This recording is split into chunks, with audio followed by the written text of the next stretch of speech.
Welcome to the Practice You podcast. My name is Elena Brower.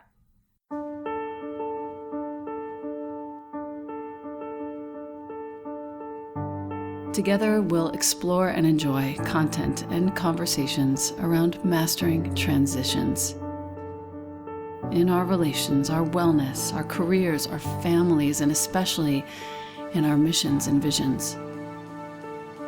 You are invited to learn and love and listen with me. Welcome to Practice You.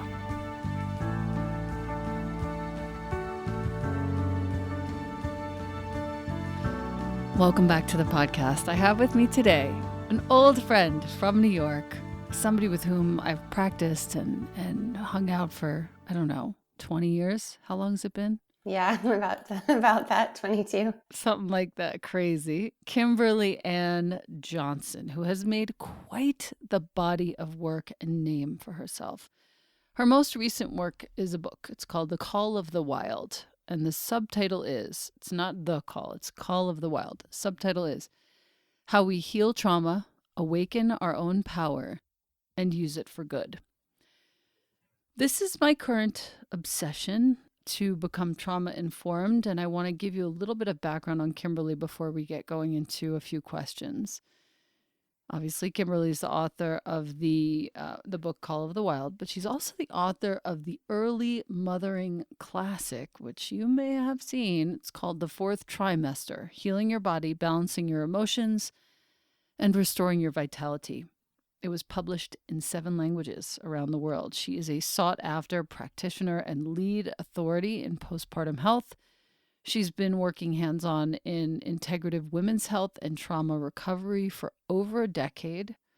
Her work has been featured in The Times and Forbes and Vogue and New York Magazine's The Cut, which is so cool, Harper's Bazaar, Today.com, many other news outlets, and then, of course, her newest book, which I've just mentioned. I want to start right at the beginning. How do we define trauma? Trauma is a big word, and the way that we work with it in somatic practice is not just the thing that happened, so not the event. It's why 2 people can go through the same thing and one come out of it with a lot of residue and a lot of syndromes and symptoms or flashbacks, and the other not.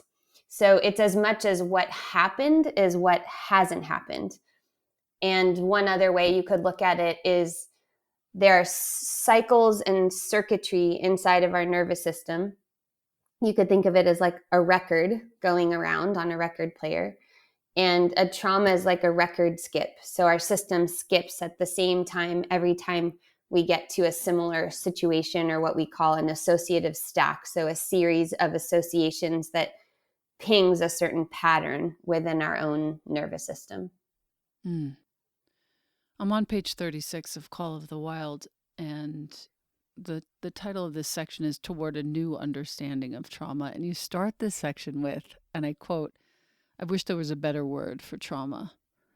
In the age of prescriptions, syndromes, and prognoses, labels are dangerous. We adhere to them, they become part of our reality, and they influence how we understand the world and ourselves. If we relate to trauma, we may become attached to it as an identity." You may hear someone say something like, "I'm totally traumatized." And if we don't relate to it, we distance ourselves from it and moralize it as if not being traumatized is a sign of strength. But you go on, trauma is a normal part of life. We all have experiences that are beyond our capacity to handle in the moment. They are, quote unquote, too much, too fast, too soon, or all of the above. And you continue with the fact that it's important to make the distinction between capital T traumas, rather, the big, shocking, life-threatening incidents, and the lowercase t traumas. We all have unprocessed material in our bodies that affects how we act and interact with the world. Trauma is not a scarlet letter. It is part of being human. Thankfully and redemptively, you finish this paragraph, healing is also an inherent part of being human. Regeneration and a forward thrust of life is operating in all of us right now. I truly appreciate this distinction, and I want my listener to really hear the difference between the capital T and the big T, because I think sometimes we conflate them and we switch them. I myself have made little t's into big T's, and I've made the mistake of making big T's into little t's and thinking that, oh, it's fine. But actually, it's not fine, and I need to get to know my body a little bit more, as you say on the next page, in fact, in order to heal and, sort of move forward past the big T's. Page 37, you say body first. To resolve trauma, we have to develop or deepen our relationship to our body. My listener, Kimberly, might be saying, as you purport in this paragraph, I am pretty connected to my body. I do yoga, I go to the gym, I work out, whatever it is. So I don't think I could be more connected to my body. What would you say to somebody who feels that way? And how would you approach it in such a way that it would feel safe for them to hear you? That's a great question. I was really confused myself when I finally had a somatic therapy session, and after years of being in a dance studio and a yoga studio and feeling like I spent so much time in contact, not just with my physical body, but also with my breath and with energetics, to find how challenging it was for me to just move into what in trauma language is called interoception or inside awareness. And, arguably I'd been doing that in meditation practice, but in this other context, it was really hard for me. And I recognized that part of that was because in my spiritual practices, I was entering into a little bit of a freeze state. And the freeze that was familiar to me from earlier life experiences was then replicated, but with a more positive spin to it. So it felt comfortable, but it was also still a freeziness.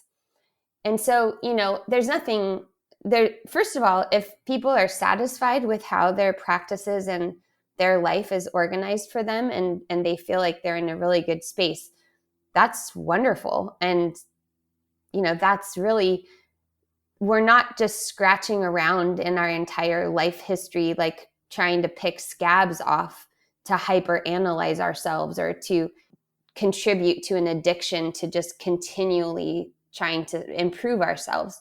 So, really, what I'm trying to offer is that number one, if you feel that you've experienced trauma or there's confusing things in your life that the tools that you have aren't getting to, right? Like when I practiced yoga, I thought that the yoga was a complete toolbox and I could figure out I should just have a yogic tool to address anything.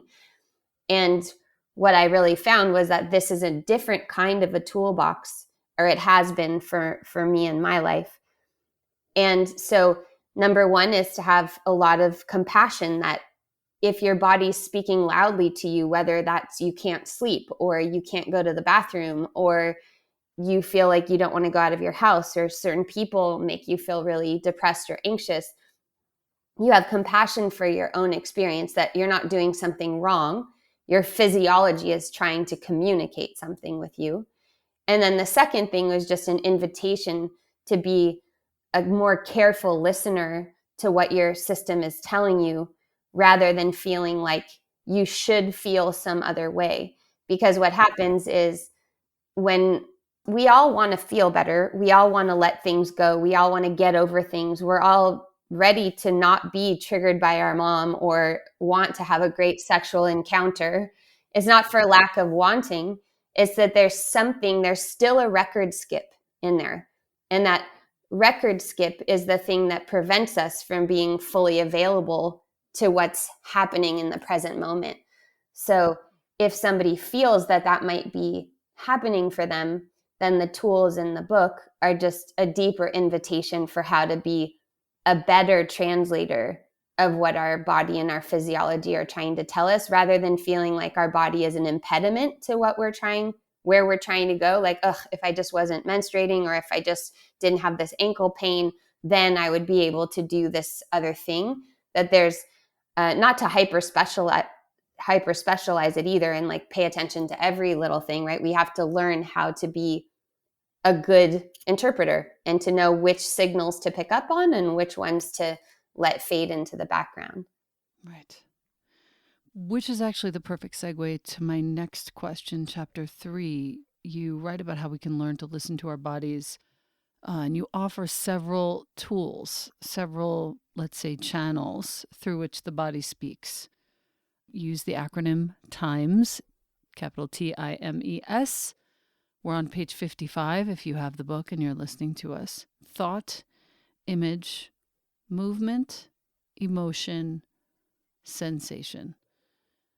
And what's interesting is our listener, if you sit back for a moment, and I've spent some time with this, if you sit back and you think, okay, so how can I explore the channel of thought? Okay, that's kind of easy. If you're somebody who really fights against your very overactive brain, might not be so easy.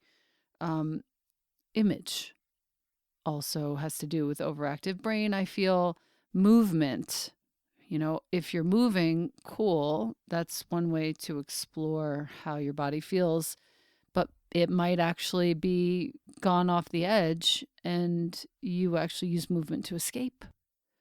Emotion is the same, sensation is the same. Kimberly, I would love to hear from you about how you work with this with your clients and students in your work to help them get more and more acclimated and familiar with the conversation, the dialogue with their bodies. This is one of my favorite tools in the book. And I think as a yoga teacher, I'm sure that right away you just kind of got it, because if you're trying to teach someone how to do something that they like to gain a skill, like say you're trying to teach somebody how to do a handstand or how to elaborate their downward facing dog, maybe you can tell them through words, and those words can convey imagery. Those words can convey directions of movement, how bones work, the placement of the physical body. You could imagine something, right? You could say, like, call forth. That might still be like imagery, but it could be an emotion, or notice if this thing provokes any emotion. And then sensation is like, what are you sensing moment to moment in this? So this is a way to filter our own inner experience. Most of us are in the thinking mind a lot of the time, and we communicate, our words communicate our thoughts in general, because especially in English, we really are like word thought communicators. I like to call the sensations like the poetry of the body. So every one of these channels is completely necessary. Every one of them, each of us is going to have what I call a home channel and then a default channel. So you're going to have the channel that like really comes to you. Like for me, that feels like movement. It's like if I just even for a second disengage my thought stream and I want to communicate something, movement would be, dance would be a way that I could communicate or express something. For some people, they're like, oh, I'm totally a visual person. Like it's imagery for me. That's how I communicate in metaphor. That's how I encounter the world, is through this sensory images, taste, smell, sound, etc. Some cultures are really sensation based, and it would be normal for you to say, oh, how are you doing today? And they might say, my heart feels heavy, like there's something sitting on my chest, or I can feel like a sense of lightness in my legs or something. They would report to you a sensation. So you can learn, like for me, I don't tend to be an image person. So if an image arises within me, it's usually really important. Archetypes are kinds of images. So we know that if somebody, we're talking to them and we start to see them kind of get into a spiral, we might offer them an archetype or an image so that it distracts that level of intensity and maybe gives them a deeper layer of understanding. And we can do this within ourselves, or we can do it in conversation, or we can do it, one to many. But it's very helpful in intimacy and sexual interactions to just know where you are. A lot of times people are like, oh, I just feel so disconnected. And it's because one person is really deep in sensation channel and the other person is really deep in emotion channel, and they're just not synced up. And it's not that they don't care about each other or that they each aren't desiring connection. It's just that they're either habituated to those channels, or those are the ones that they like to be in. But if you can just name it, then you can at least know and be oriented to where the other person is and decide if you want to meet them or decide if you want to stay where you are. So I think the book is worth just that chapter, because so much of the time we are moving through the world thinking that we're responding to one thing, and what we're really doing is responding to a cascade of associations that we're not even realizing we are. And the situation, you and I are talking on September 17th, 2021, the situation we find ourselves in right now with vaccines and the pandemic, it's a perfect example of overcoupling, where we think we're talking about the vaccine, but what we're really talking about is medical racism, our personal trauma history, our relationship with vaccines in general, power structures and authority, our thoughts about nature and technology, our life history, and yet we think we're just talking about this one thing. And so Preach. when we can Dang.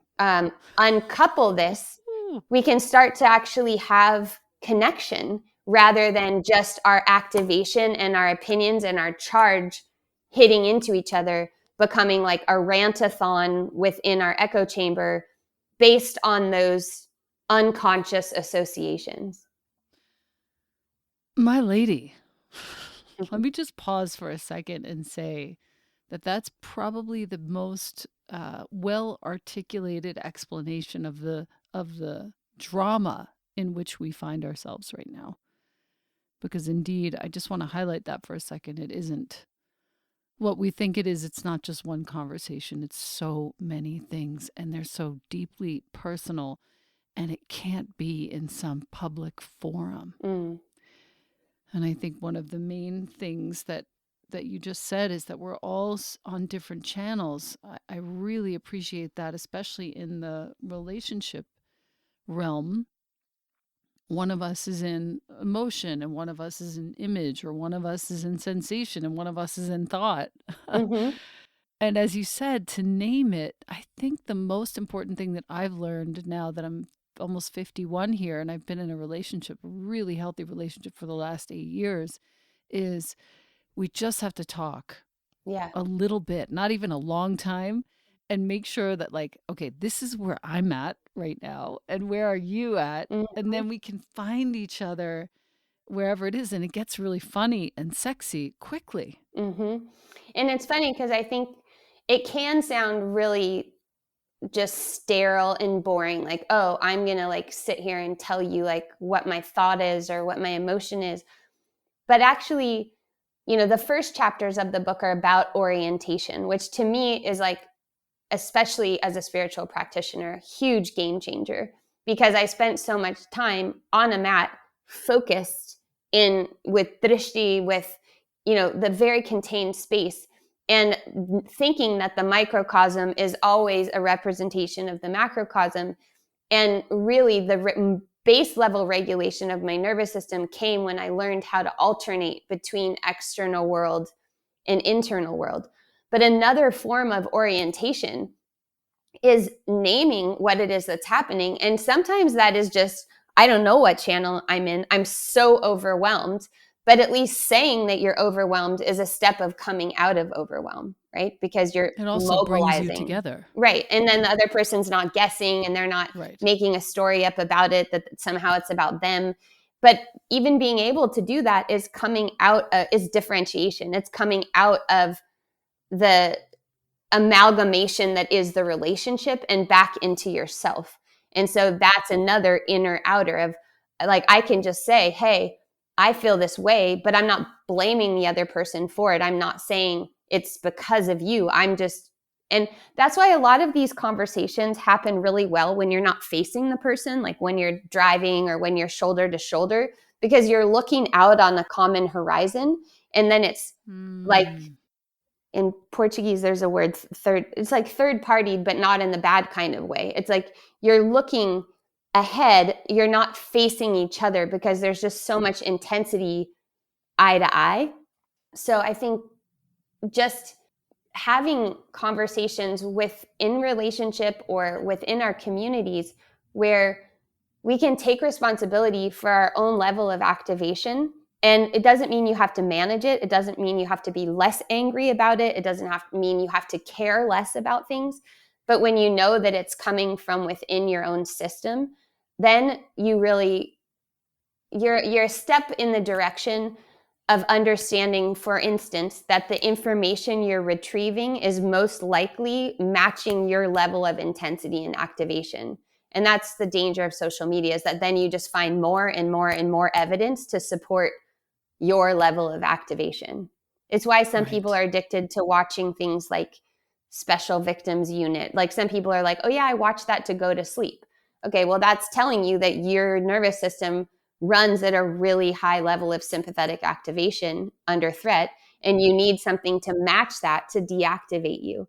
So the level of activation, and it's also a reason to have a lot of compassion for ourselves, but also a fair amount of discernment to just keep remembering that now you and I are talking September 17th. It's been 18 months of a pandemic, and we don't know how long it's going to last, but it's lasted way longer than any one of us thought. Like, I remember at the Yeah. beginning thinking like, oh yeah, 6 weeks, 6 or 12 Couple weeks. Right. weeks.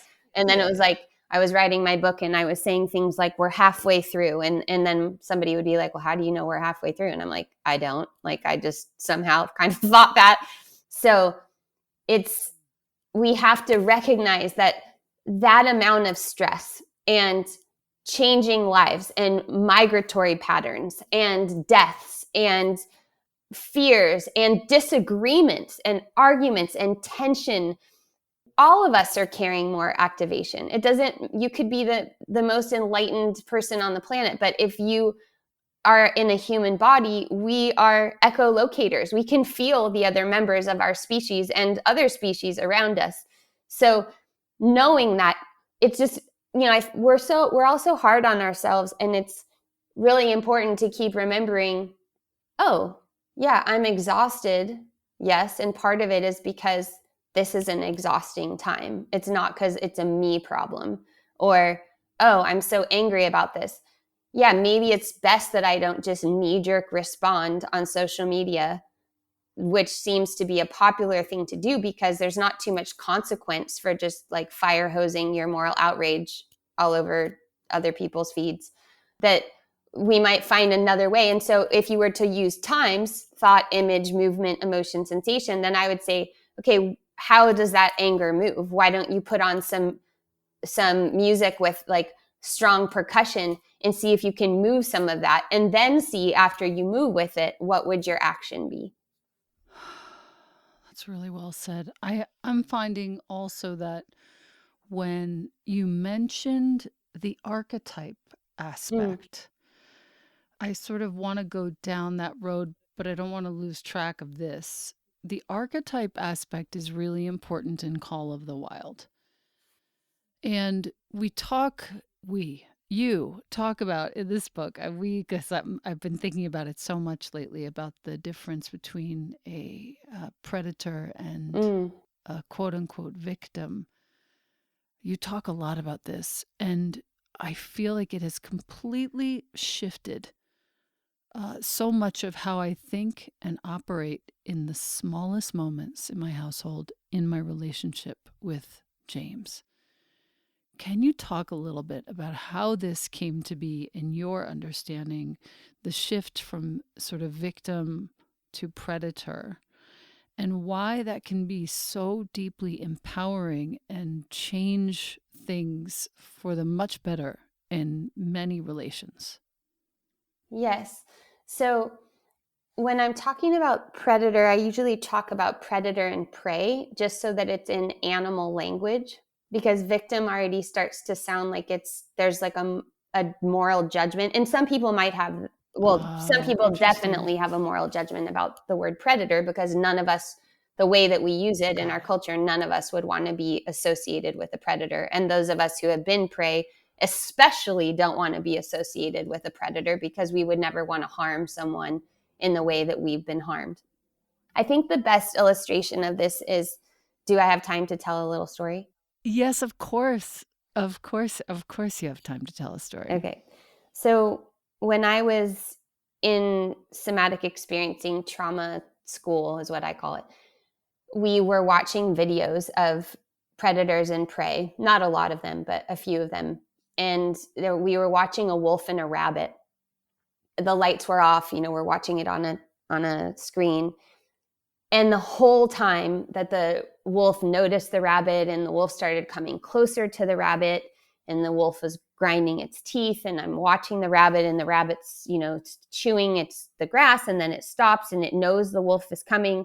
The whole time, all I could just think of is like, oh my God, rabbit, like, can't you feel it? Like, get away. What are you doing? Like, don't, run away. Like, and then knowing, okay, here comes the wolf. Like, the rabbit can't get away now. And I was just so anxious and so feeling the rabbit. And the rabbit played dead, and the wolf came and picked it up and shook it around, and it believed it was dead, and predators don't want dead prey. So it threw the rabbit off, and then the wolf ran off. And then we watched the rabbit and the rabbit come to out of that paralysis and then shake it off. And when the lights came up in the classroom, the teacher said, "Who here identifies with the wolf?" At that moment, I thought, that is an insane question. And then 30% of the people's hands went up. And these are people that I liked and that were students and that I'd already had years of school with. And so I couldn't just be like, oh, these are jerks. These people are total jerks. In that moment, I had an aha moment of, wow, I'm not even on a scale between where my system is identifying. I am 100% with that rabbit. And in that moment, I just had a cascade of realizations. Oh, that's why I became a vegetarian when I was 13. Oh, that's what happened when I was bullied in this situation. Oh, this is what happened. No wonder I chose this kind of practice. I was used to being in that kind of freeze state. And so, of course, these practices were easier for me. So that was that aha. And then, as I said, like, these other people, I would have never been able to predict who related more with the wolf. So that just made me curious, like, what would that be like for me if I related more to the wolf? Knowing, from yoga principles that sometimes the thing that's so foreign to you is perhaps something that could be helpful. Then I was in a somatic experiencing session as a client. I was there talking about my 5-year-old daughter. I had gone on a trip with her. A friend of mine took me aside after the trip and said, your daughter's becoming really authoritarian and you need to get a handle on this. And if you don't get a handle on this, you're going to have like a nightmare teenager. Of course, I did not take that well at all. I felt very mad at my friend. I felt super confused because she was also somebody who I trusted a lot. So I knew she was probably right, but I was horrified. So I took that situation to my SE therapist at the time, somatic experiencing. And I was feeling sorry for myself. And I was telling him, I'm a single mom and I'm everything. I have to be the unconditional love. I have to be the disciplined father. And I was really seeing it as like, I have to be everything. I have to be the breadwinner and the strict one. And then I have to be the comforting one. And he just looked at me and he said, and I lived in Brazil at the time. And he said, do you know that I'm from the Amazon? And I said, no. And he said, you're a Jaguar. And did you know?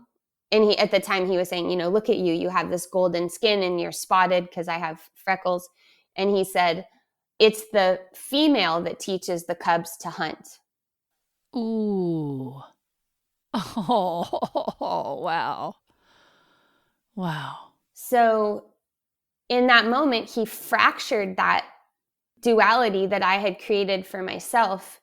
And then he just said, go home and watch videos of mother jaguars with their cubs and start playing with that with your daughter.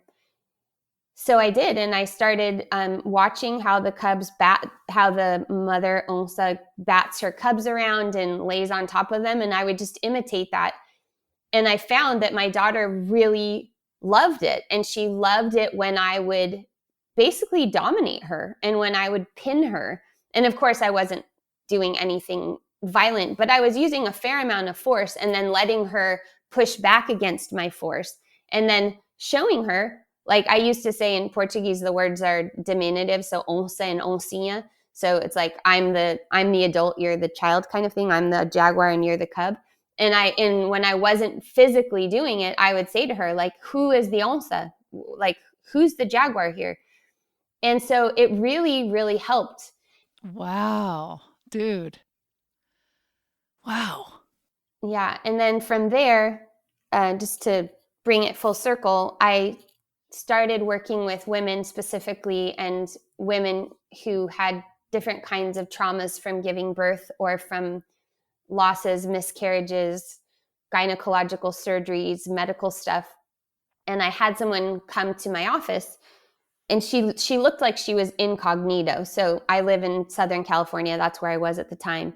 She came in like lots of layers, sunglasses, a hat, and she was coming in because after her third childbirth, she found herself incredibly energetically sensitive, so much so that she wasn't wanting to go out of the house, so much so she wasn't wanting to sleep in the same bed with her husband, and just super confused because she's like, I don't really have any reason to feel these ways, but I do, and I don't know what to do. So I said, okay, how about you be the wolf and I'll be the rabbit? Because she was in rabbit mode. She was fully hidden and hiding. Right. But when I said that, just the word, how about you be the wolf, she went into a full freeze. She cowered down and she got stuck in a physical position of submission. And she just was like, I don't know what's happening. I don't know why I'm doing this. And I said, it's okay, and I was in the same space with her. So I could help her and let her have the time for her freeze and then slowly let that thaw out. And that just gave me another aha that it was like, oh, it's not that women don't want to be able to occupy the predator energy. It's that they don't actually know how. And what is the predator energy? It's hunting. It's knowing what you want, having focus, maintaining that drive, and getting to what you want. But the thing about it is people associate that as like, oh, well, that's dangerous. No, it's not dangerous unless it needs to be. It's decisive. And jaguars don't go around hunting all the time. In the wild, predators aren't the wolf that destroys a hen house is a wolf that's feral. It's too close to domesticity, right? Because the hen house is a human creation. But in the actual wild, wolves don't kill more than they need. They kill what they need to eat, or a jaguar, it takes what it needs to eat. The rest of the time, it hangs out with its cubs, it chills, it naps, it saunters along the plains. And that's what the promise of being able to activate this, what I call activating your inner jaguar in our nervous systems, is that instead of going around on high alert, instead of feeling that we're constantly wondering if our self-protective gestures are going to kick in, we can actually relax because we have a felt sense that if we needed the ferocity, if we needed to summon that energy, that it's available for us. And energy meaning that sequence of patterns, muscular, fascial, and energetic, that come together in order for us to protect ourselves or to get what we want. Right. There are so many things going through my head right now, but most notably is the part where you actually made a clear boundary for your kid. I remember reading something like this. It wasn't obviously this book, 'cause the book wasn't written, but there was something in, I want to say it was in some piece of literature about working with kids with attention deficit, which after speaking to Dr. Gabor Mate, that's a construct for kids who are suffering from habitual numbing out from whatever they're experiencing in their home. More on that another time.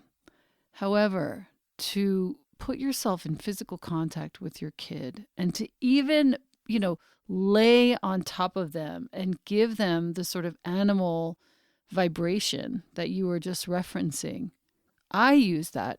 I used that as soon as I learned about it. I think Jonah was probably 6, 7, 8. And I started to really show up in a totally different way. I didn't have this language for it. I wish I had. So if you're a parent of a young kid and you're listening to this, seriously, put your attention here and get this book because it's gold medicine for your parenting. He instantly relaxed in the face of good boundaries. Yes. In the face of, physical, wolf like, Jaguar like, I'm the boss and you're here, you're heard, you're safe, you're seen, you're needed, but you're not the boss. Yes. It was the best pivot, I think, of his whole upbringing, and I am really happy to have words for it now. So thank you for that. Yeah, that's beautiful. And I think it speaks to again, this verbal culture that we have, and especially as spiritual practitioners, like wanting to be nonviolent, wanting to be compassionate. And those are both things that I definitely do want to be and feel Sure. that I am. But it's really fear, it's the ferocity that can be so it can take a lot of energy. I mean, at the time, that's how I experienced it, is like, God, it just takes so much energy to ramp up this level of physicality. But it speaks also to living in a touch starved culture.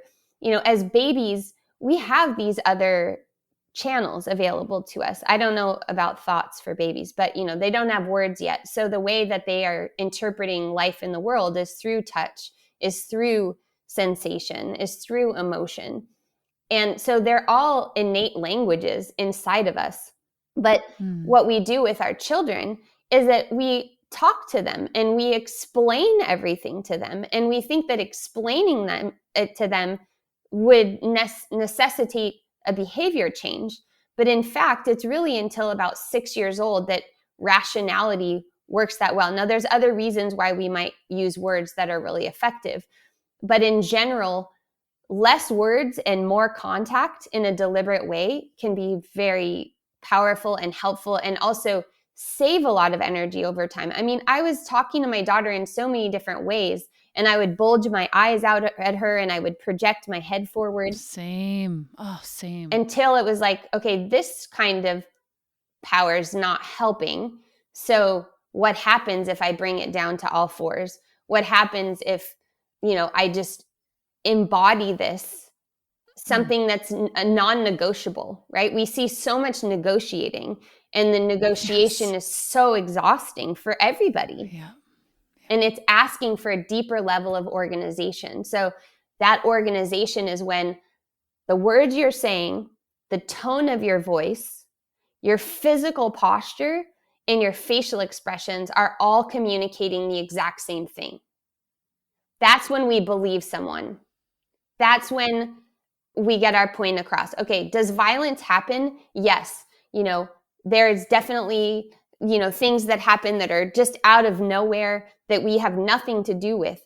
But in general, let's say 85, 90% of our interactions, the reason why someone is responding to us is because they're responding to a nervous system cue. We may think, well, I said this so many times, but maybe you said it and you said it in like a really high tone. Or maybe you said it and your entire body looked like a rabbit, but your words were trying to be a wolf. Your entire body has to be in congruence for the other person to, I don't want to say take it seriously, but to receive the full message of what you're trying to communicate. I can tell you for sure, last point on this topic before we move on to sort of close. I had all those parts of me in differing states when I would try, quote unquote, try to discipline my kid with the head forward and the bulging eyes and so forth. It was very much this sort of nebulous, thought based kind of bullshit. And then no action would come forward. My body wouldn't say what my mouth was saying or my eyes were saying. So I'm really drinking this in. And I appreciate that explanation so much. Page 132, really starting on 131. You talk about closing the loop and you talk about how, to paraphrase, trauma repair offers us the opportunity to finish sort of unfinished cycles. And you say, the top of page 132, in the very first paragraph, you say, I'll be honest. It's the fifth line down. This is one of the most controversial parts of this book, and why it comes now after you've created a foundation of orienting to the environment and coming home to yourself. Many therapists would balk at the prospect of someone trying to do trauma repair on their own without the support of a skilled professional. Optimally, of course, we would all have access to skilled somatic professionals. And of course, at the end of the book, you find resources to help you find that support as well. In an ideal world, you say, we would also have collective spaces of ritual that would encourage us to process this material in a safe community forum. But one thing that you learned, you say, from the Me Too movement was that the sheer volume of nervous system repair that's needed is massive, as you say. And you go on, I believe we have to attempt that reparative work from as many angles as we can. I've also been thrilled to witness my students, both in person and online, supersede my expectations for what I thought was possible in a group or a virtual setting. The healing my students experience gave me confidence that many women are ready and capable, and I'll include men here too, of making these repairs with the right tools and guidance that have been usually reserved in the domain of professionals. Remember these principles as we move forward. If you are starting to feel overwhelmed or a level of emotional reaction or activation that's not manageable, orient to the present moment environment. And this is what we talked about between page 55 and 132. Titration is key, you say. So you're such a smart girl. Take the bite you can digest. You can pause or stop at any time. Nothing is mandatory to do now or is so urgent that you can't take the steps you need to be okay. You go on page 133 to walk through a healing session in the book. I'm so impressed. It's so effective and so good. You take us in very slowly to one moment and you walk us through what it would look like and feel like to gently free ourselves. And I will never stop thanking you for this because I have you here because I think this is an incredibly important book for any of us who have endured, period. So thank you. Thank you. Yeah. How do we know when we have an unfinished cycle? How do we know when we can step into page 133 and start this process for ourselves? That's a good question. I guess most people I know, they already know that and they're just searching for what might help. You know, if you find yourself behaving the same way again and again and then feeling bad afterwards, that could give you one clue. If you find yourself with the same kind of illness, you know, repeating over and over again, and you feel like you've tried other things, you've tried changing your diet, you know, yeast infections are a really good example of that, or bacterial vaginosis is like you've tried everything. You've tried all the natural remedies, you've tried all the allopathic remedies, and yet it persists. Usually the body's offering you another chance at reorganization. And oftentimes it's our body's creating a boundary for us that we can't create for ourselves. Oh, wow. That's deep. Oh, that's so deep. Wow. Specifically, this a boundary that we can't create for ourselves. Say more, just a little bit more about this, because any woman listening is going to be curious about this, particularly if she is suffering from this. And we all have friends who suffer from it chronically, of Right. course. And it could be anything. It could be pain during sex. It could be, you know, it could even be like an energetic thing where like every time you start to get aroused, then some other switch flips and you find yourself in an emotional state, and it keeps happening repetitively. As far as like pelvic pain, you know, a lot of times we have either earlier sexual boundary violations or experiences. We have gynecological procedures, surgeries. You know, I tell a story in the book of a woman who came to me and she had had an IUD put in that she really wanted, and she felt supported in that procedure, and you know, her partner was on board, and it seemed in her mind like everything was fine. And then 6 months later, she's having painful sex. She's gotten the IUD taken out because she thinks maybe that was it. And when we were in session, what happened was her knee kept calling her attention, and that took her back to a knee surgery that she'd had and been completely dismissed by her male surgeon and had changed her life. She was a basketball player before that, and she couldn't play basketball anymore because her knee was actually never really better. So that's what her body brought. And it's just so often that, I worked with a few people recently who had chosen to get abortions that they wanted, that they felt good about, that they felt what they would still make. But as a result, they were having really a lot of difficulty with intimacy, and it was painful. And a lot of the pain was that the pace of intimacy that they used to have wasn't what they really wanted, but they felt guilty about and some level of grief about. And until we could really sit with the grief that was confusing, because they were like, why am I grieving if this was something that I wanted? Sitting with that the body was actually just asking for more time, and that in one of the cases it had happened really suddenly. So right when the person found out she was pregnant, right away she made the choice, right away she went by herself to get the procedure. And it was just a too much, too fast, too soon, even though rationally it's what she wanted. And these experiences, many of them are unique to female bodies because we have more cycles. And so female bodies have more chances at cycle interruption. Good news, we also have more chances at cycle completion.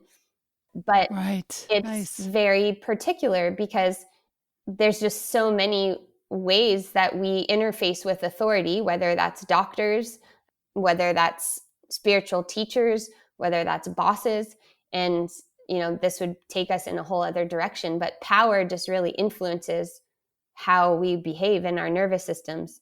So oftentimes when we don't feel the inner centering or power to reckon with that external power, then our body does it for us. And we can just say like, well, I'm tired, or my pelvis hurts, it hurts every time, rather than having to say, I actually don't like this situation, or I don't want the sex we used to have. I want a new kind of sex. This isn't working for me. That Right. conversation isn't fully formed. And so the body's holding on to what it can't say or it couldn't say. Wow. This is deep, girl. Because I'm sure there is at least one human listening to this who can identify. I know I can identify, and I can say that whole conversation has shifted, and it continues to shift all the time. And what's interesting is we have to be skillful in how we talk about this with our partners as women, because our partners, most men anyway, let me say that I'm generalizing and give you the caveat, would just be fine going on doing it the way it was always done, or the way they've imagined or fantasized it could be. And the fact is, we do change. Our bodies do change. We need different levels of connection, different types. I really appreciate that you've just said this, because it does open up another conversation for another day, which I think is very important. And I think if you're listening to us right now, don't be afraid to talk to your partner and say, if this is resonating, and say, my body's changing, and the way that I'm interfacing with you has to change. And I would love to talk to you about what feels sexy to me now, or what feels romantic, or what feels connected or intimate to me now. And let's see if we can meet. And even if you don't know, because a lot of people, as women, we're socialized, most of us, to know what we don't want, or know when we need to make a barrier, but not to know what we do want. And so even if you don't know, it's okay to just say, I feel different and I don't know what to do about it. Here's how I feel. What do you think? How are you perceiving this? And to come up with some things to explore together. And also to remember that this doesn't have to be a change for the worse, that it can actually be something better. And while your partner, if it's a male that is satisfied with how things are, even so, that there is an opportunity for maturation, and that there might be grief in not in the different form than it was before, but that we're also going to gain something, because we're going to gain something that's more true to the truth of the moment. And the fact of the matter is that dicks lose their hardness all the time as we get older, right? Like it's not like we're going to have a hard dick for the rest of our lives too. So it's not like, oh, I'm the woman, therefore I'm problematic because my body changes all the time and I can't perform in the way and show up for you like I did 20 years ago. I'm so sorry. It's like, no, I am a woman and I am changing. And in these changes, here's what I can show up for. And are you available for the power in that? Because there is a lot of power that's available when we fully, it's orientation, right? It comes back to like, we got to update. Like I'm that 3 year ago me or what we were then, it's just not where I'm at. And I don't know. We have to discover where we're at. There's so much potential there. Wow, dude. This is a whole nother conversation. I can't even thank you enough because it really did. That really helps me to understand the gains I've made in my relationship. Thank you. Thank you. There are conversations that can be had to close this for our listener that will bring you great pleasure, great intimacy into your relationship, and it will help your partner feel like they know you better and they're able to bring you pleasure more appropriately and more how shall I say this, accurately. Weirdly. Yeah, and the amazing thing too is that within the nervous system, as we flow through different phases and cycles and life stages and all of the things, deaths and births and confusions and disorientations and feeling completely on purpose, all those things show up in our intimacy. And it can be like the great alchemizer, right? It can be this space where of a lot of discovery and a lot of potential for those other things. So I hope that people feel inspired, because I think that there is something very special about arousal space, even if that's just with yourself, that has a potential to be that activation energy that can transform something, so that you feel more yourself, you feel more comfortable in your own skin. And when we occupy those sides of our nervous system, predator and prey, within intimacy, there's a lot of space for that with play and improvisation. Yeah. Where that comes to the surface. And you may find yourselves at different times in your life being like, well, I'm not available sexually because I don't want that. But what could be 5% off that does seem interesting? And there you find a new doorway or a new key to some of this repair that happens on its own. So it's not like this drag that you have to do. It's like, oh, this is actually, like I called, positive reparative experience. Like this in and of itself is repairing that other thing without having to talk about that thing tons of times or without having to do the session on that thing. It's like, no, right now I can, predator energy to me looks like my partner lays down and he can't move while I'm touching him. Cool, yeah. And, within agreement. Sure. It doesn't mean, I think people have this idea that it's like, you put on your like sexiest dress and high heels and then, crawl around like a jaguar. Like you could do that, but it's also so much subtler than that. Yeah. It's archetypal. It's really good. And it perfectly leads into my very last question. We're on page 101 for our listener. It's the close of a chapter. And in this last paragraph, you say, we need a reference point and a foothold in our body, and specifically what feels good in our body. Pleasure has to be part of the journey, not just the imagined destination. Pleasure is out there waiting to be discovered. Pleasure is in here waiting to be discovered right now and along the way. So experiment with saying, I'm here and I'm alive. I'm here and I'm alive. We're here and we're alive. You also say, we cannot heal trauma without the ability to feel pleasure. And I've seen in my life and in recent weeks a lot of folks trying to heal trauma in a pleasureless place, in a pleasureless state. And I really appreciated that you said this, and I would love to hear you speak more on this, that we cannot heal trauma without the ability to feel pleasure. This is one of the hardest questions because it's also one of the hardest sells, especially in a time of great inequity and the exposure of so many systemic injustices and planetary injustices and reckonings, that it's really hard to argue for pleasure. So what I'm talking about in pleasure is an ability to connect with something that feels good. This can also be really challenging, and was for me after years of spiritual practice of developing equanimity and not really feeling lots of different things, but never labeling them pleasurable or not pleasurable. I actually had to relearn how to decide if I thought something was pleasurable or not. Simply meaning, I feel something in my body right now. I feel warm on my back. And then, do I like that or do I not like that? And in this moment, I like that. And sometimes when you start this, you feel something, and our mind and awareness is just going to take us to discomfort, pain, discomfort, pain, discomfort, pain. And we have to really get so curious about, is there even a little bit of something that feels good? And if there's not, is there something that feels just a little less bad?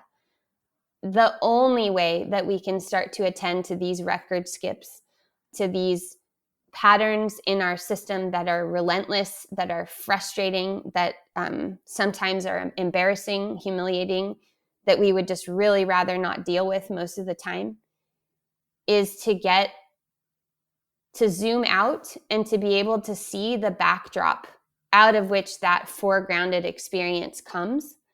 And when we can start to in order to pendulate to what does not feel good, we have to be able to pendulate out of that to something that does feel good. And what that specifically also can mean is, in your particular situation, like if you had a birth, when you gave birth, if you've ever done that, if something went wrong and it was, you feel like you just are stuck back there somehow, or you think maybe that has something to do with how your relationship or sexuality has changed after that time, that in that circumstance, was there anyone that was on your side? Was there a nice nurse? Was the sun outside your window something that you kept looking at? In every situation within our lives that happens to be one of those record skips in our system, there's some resource there. So pleasure can be a really triggering word for some people. You know, in our Protestant puritanical overculture inheritance, it's the thing that we're supposed to work hard to get. And what I'm talking about is really just that elemental connection with being alive, and how much more is working so that we could even be listening to this together and in this conversation together to arrive at this moment. There are so many more things that are working correctly inside your body to organize without us even having to think about them, to be able to be here right now. Yeah, that makes sense. I'm so thankful, Kimberly. What a woman you are, and what a brain, what a heart, what a full picture you've given us on the potential for healing for all of us, no matter what. This applies to all of us. So I'm just so grateful. I don't have other words aside from thank you tremendously for all of us listening whenever we listen. And I look forward to more with you. And I do feel that there is going to be more on the horizon for the two of us. Thank you so much. You're a great interviewer, and thank you for engaging with the book so much. Oh my God, it's so good. I can't even stand it. I'm putting it onto my bookshop list right now. I'm so excited. Thank you again for being here. And to our listener, thank you for sticking around. And thank you for your presence and your willingness.